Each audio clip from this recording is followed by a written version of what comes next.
everyone, welcome back to Spill Your Survival. I am Antara. I am here today to talk about something deeply personal, BPD and CPTSD. Before you click away thinking this is another dry mental health lecture, stick with me. We are keeping it real, keeping it human, and maybe even laughing along the way. Let's spill the tea. Survival style. I have lived with these conditions, studied them, and watched people I care about navigate them. What I've learned is that we have wrapped these very human experiences in so much shame that most people would rather discuss their browser history than mention them at a dinner party. So let's change that conversation. Shall we tell you about borderline personality disorder from someone who gets it? You know that little voice that says, maybe don't send that angry text at 2 a.m. When I was struggling with BPD, which I'm still, that voice took a permanent vacation. Living with BPD felt like emotions at monsoon level intensity, non-stop. Brain imaging studies show people with BPD have heightened amygdala activity. That's your emotional alarm system, while the prefrontal cortex, responsible for emotional regulation, shows reduced activity. It's like having a smoke detector that goes off constantly, but the sprinkler system is offline. Result: I'd go from calm to crisis in seconds. This is emotional dysregulation. Emotions that are intense, unstable, and change rapidly. Studies show people with BPD experience emotional shifts multiple times within hours. Combine that with constant fear of abandonment and relationships feel like navigating a minefield blindfolded. Now let me talk about complex PTSD. You've heard of PTSD from single traumatic events. CPTSD develops from prolonged repeated trauma, usually during childhood when escape isn't possible. PTSD was first proposed by Dr. Judith Herman in 1992 and officially recognized in the ICD-11 in 2019. The landmark ACE study, Adverse Childhood Experiences, examined over 17,000 people and found that childhood trauma strongly predicts mental health problems in adulthood. Chronic childhood trauma literally rewires your brain. It affects the hippocampus, shrinks it, even keeps your amygdala hyperactive, and puts your stress response system, the HPA axis, in permanent overdrive. My brain was stuck on high alert, like a smoke detector that never turns off. Fear and flashbacks. CPTSD disrupts your sense of self, emotional regulation, and relationships. Dr. Wessel van der Kolk's work shows developmental trauma scrambles your internal compass during critical years. I struggled with knowing who I was, what I valued, my worth, all because that compass got broken early, where it gets messy. BPD and CPTSD don't just coexist, they feed off each other. Research shows that 70 to 80% of people with BPD have significant childhood trauma. Makes sense when early relationships teach you the world is dangerous. Your brain develops intense coping strategies around attachment and abandonment. But comorbidity, having multiple conditions, is the rule, not the exception. Over 75% of people with BPD have at least one other condition. For me, it was several. Depression and anxiety showed up in about 70 and 90% of people with BPD respectively. When you are in constant emotional chaos, these aren't separate problems. They are part of the same storm. Bipolar disorder is a tricky thing. About 10 to 20% of people with BPD also have bipolar. The key difference: BPD mood changes are rapid, lasting hours, triggered by events. Bipolar episodes last days to weeks and occur more independently. Having both meant experiencing two different patterns overlapping. And OCD affects 15 to 30% of people with BPD.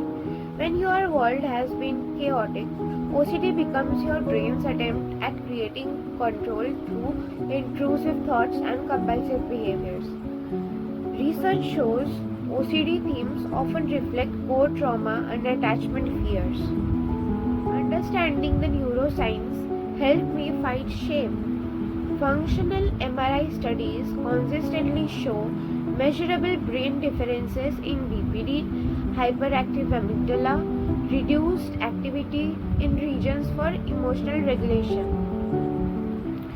For CPTSD, research by Dr. Rachel Yehuda shows chronic trauma alters cortisol patterns. Your stress hormone gets dysregulated. Studies found reduced hippocampal volume and altered amygdala activity in people with trauma histories. A JAMA psychiatry study proved childhood maltreatment causes measurable, lasting changes in brain structure and function. This wasn't moral failure or weakness. These were biological responses to environmental experiences. My brain adapted to survive. Those adaptations just weren't serving me well in an adult life. Stigma around these conditions nearly destroyed me. Research shows personality disorders, especially BPD, face the highest stigma, even among healthcare professionals, who often view BPD patients with more negativity. I got labeled manipulative and attention seeking. But research shows these behaviors are desperate attempts to manage overwhelming pain or prevent abandonment. Dr. Marshall Linehan calls them maladaptive solutions to unbearable emotional states. For CPTSD, people asked why I didn't just get over it. But neuroscience shows trauma isn't a memory you forget. It's encoded in implicit systems stored in the body and brain, bypassing conscious control. The cruel irony: stigma worsens these conditions.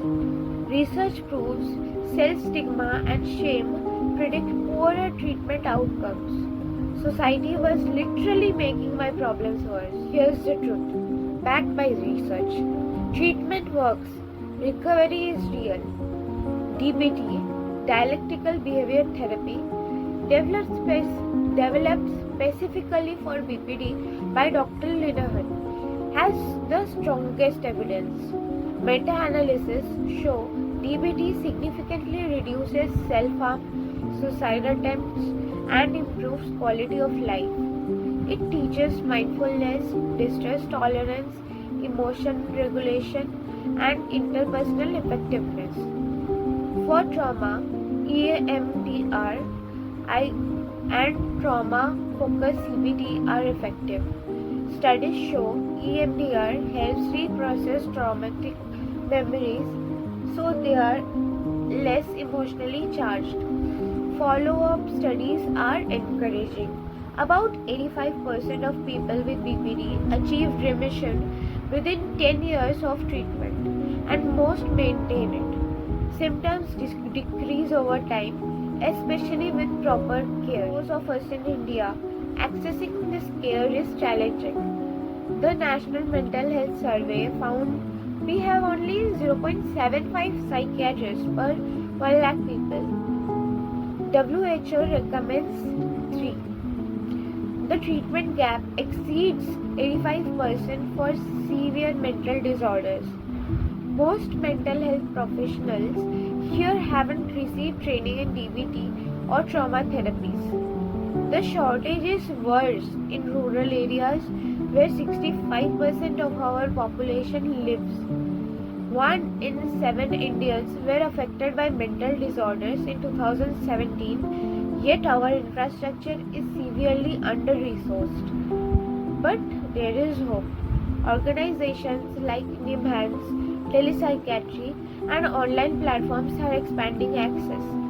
Look for NIMHANS affiliated clinics, organizations like White Swan Foundation or Vandravala Foundation, and consider teletherapy to connect with trained therapists. Next time, when someone jokes about someone being so BPD or dismisses trauma, gently challenge it.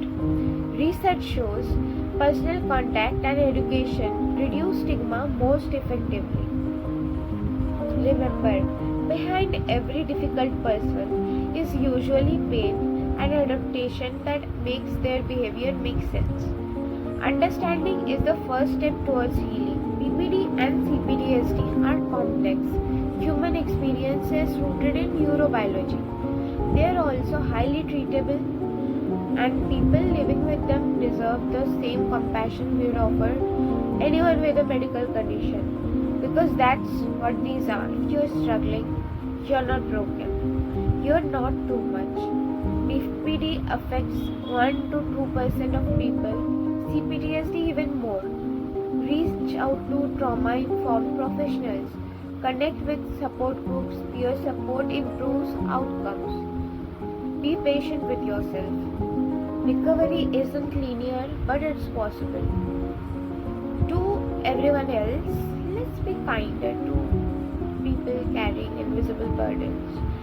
Stigma thrives in silence but diminishes with understanding. Research shows compassion and connection are powerful healing forces. So that's my story, messy, real, backed by science and survival. If it resonated, share it. Resources are in the description. Be kind to yourselves and each other. We are all figuring this out together.